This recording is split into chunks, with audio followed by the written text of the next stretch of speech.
Hi everybody, welcome back to my channel. Today's topic is by request. I'm going to try and make this video under 10 minutes. We will see what I can do with my blah blah blah mouth. Anyway, today's topic is sleep.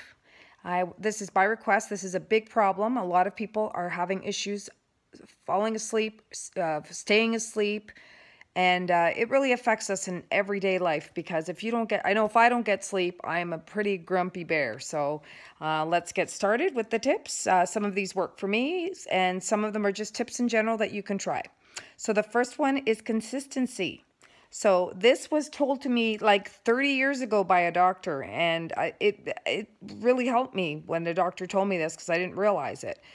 Because at the time I was diagnosed with a sleeping disorder, which has not really affected me now, but I do believe it's because of this particular thing that he told me, and he told me consistency. So you should try and go to bed every night at the same time, and wake up every morning at the same time.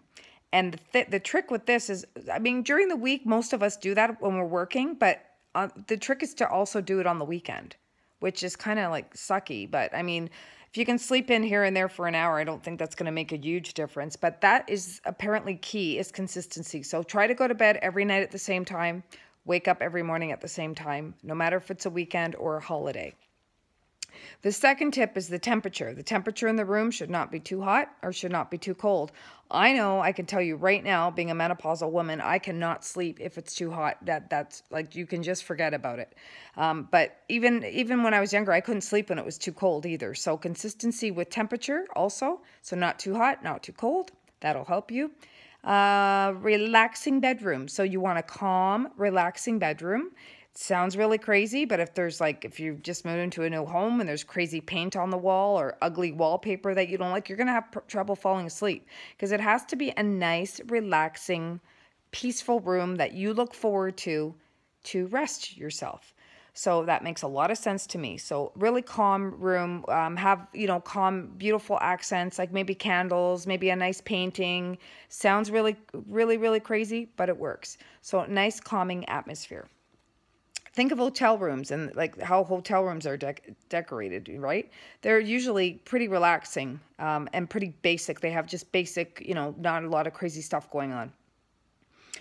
You want to limit your caffeine and your alcohol. So this is really important. So caffeine, I would say anywhere between 4 and 6 hours before you go to bed, because that might be, for some it's not an issue, but it might be for you. Alcohol would limit to one or two drinks. And I'm being really nice with those 1 or 2 drinks, but and you also don't want to drink too much before you go to bed, obviously, because it doesn't matter what it is, even water, because you're going to have to get up and go to the bathroom. So that's number one. And caffeine and alcohol will make your mind race, sort of thing, and will not put you in a peaceful, restful place to go to bed. So you want to limit that. You want to limit your screen time. You want to limit your screen time with your phone. Unless you're using your phone for an alarm, put it across the room. Try to avoid screen time before bed, because it just gets your mind going, and it doesn't relax you. At least you might think it does, but it doesn't. And your mind will be racing, and it's overstimulation. Too much, the lights, the maybe sounds of what you're listening to, maybe what you're reading is overstimulation. If anything, you might want to read a book, but put the phone away, put the phone across the room. Shouldn't really even have the cell phone in your room. I do it too, but we really shouldn't, because of the lights and electromagnetic waves, which I'm getting to along this list here. So limit your screen time.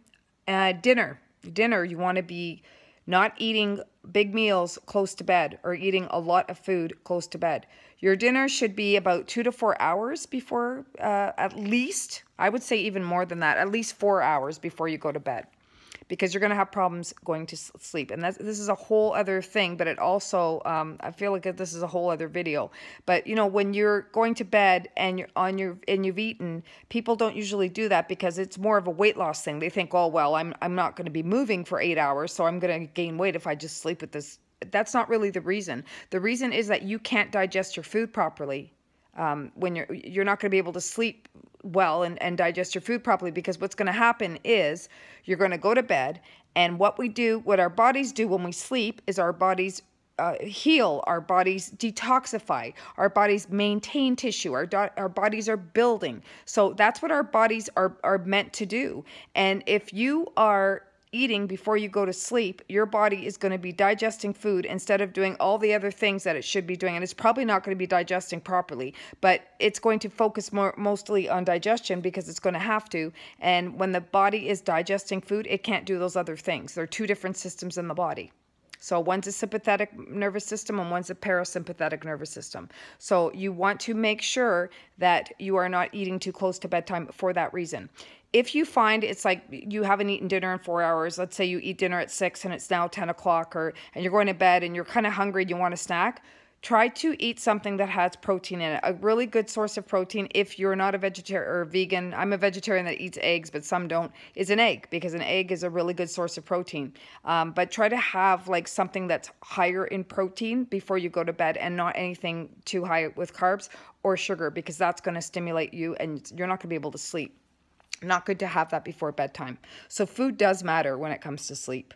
Limit your fluids again. I'm sorry, I wrote that down twice. But limit your fluids again, because you don't want to be going to the bathroom in the middle of the night. That's one mistake I make. I'm thirsty, I drink water, and then next thing you know, 2 hours later, I wake up from a really deep sleep just to go to the bathroom. And sometimes I can't get back to sleep. So limit your fluids. Exercise. If you are exercising, you should be exercising at least half an hour a day, and that could just be a walk, because it does help to sleep better. But if you are going to exercise, you have to kind of make sure that you don't do that before bedtime, because you're not going to be able to sleep, because you're going to have endorphins, you're going to have a good feeling from exercising, but you're going to be hyped up and not be able to relax enough to go to sleep. I recommend like maybe 3 to 4 hours before bed not to exercise. You can exercise up until then, and then wind down for the evening. Spend more time in daylight. This is a tough one in Canada in the winter, but spending more time in daylight, so in the morning especially if you can, that will help your body clock to reset in the evening to go to bed.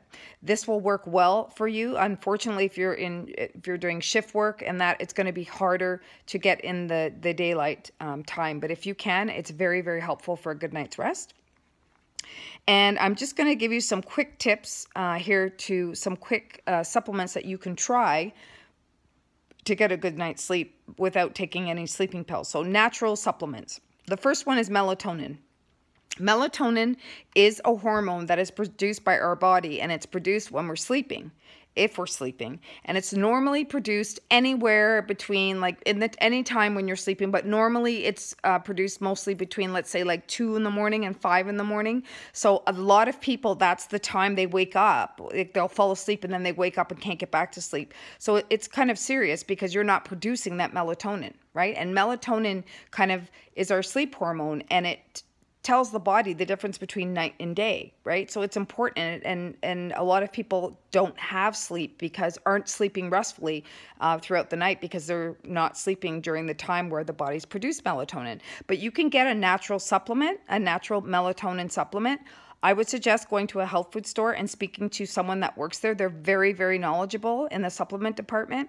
And you can ask them if they recommend a brand to you, if they recommend, I personally don't take melatonin. Otherwise, I would give you a recommendation.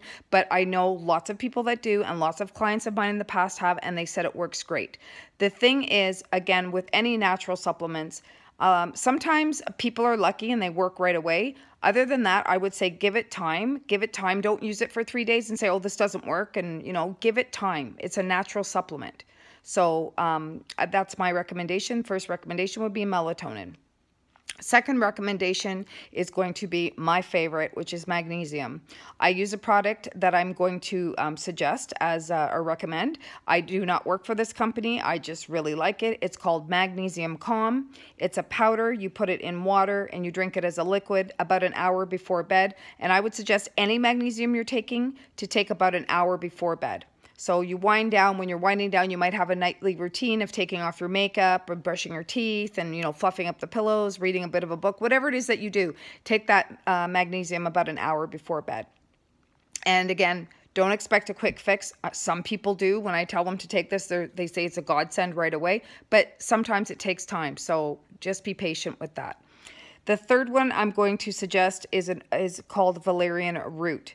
I've tried this a long time ago. I have not had it in a while, but I remember when I did take it before, it did work. And it took a little while to work. So again, I believe that's an herb. But all three of those, the melatonin, the magnesium, and the valerian root, are available in your health food store. And anyone that works there will be very happy to help you, and they're very knowledgeable. I would suggest that you check if you're on any medications. I'm always kind of leery about that, especially with the valerian root. I'd be leery to make sure that you can take something else, right? Usually melatonin is fine because we produce it in our bodies, and magnesium, we're usually deficient in it. So I tend to tell people to take that one quite freely. But if you're not sure, if you're on medication for anything at all, please check with your doctor, or check with, ask your pharmacist, or check at the health food store and see. They might know, the person working there might actually know the answer to the question. So hopefully these tips were helpful to you. I just really hope you get a good night's sleep, because man, does that ever suck when you can't sleep. It's like the worst thing, one of the worst things. So sweet dreams, be well, talk to you soon.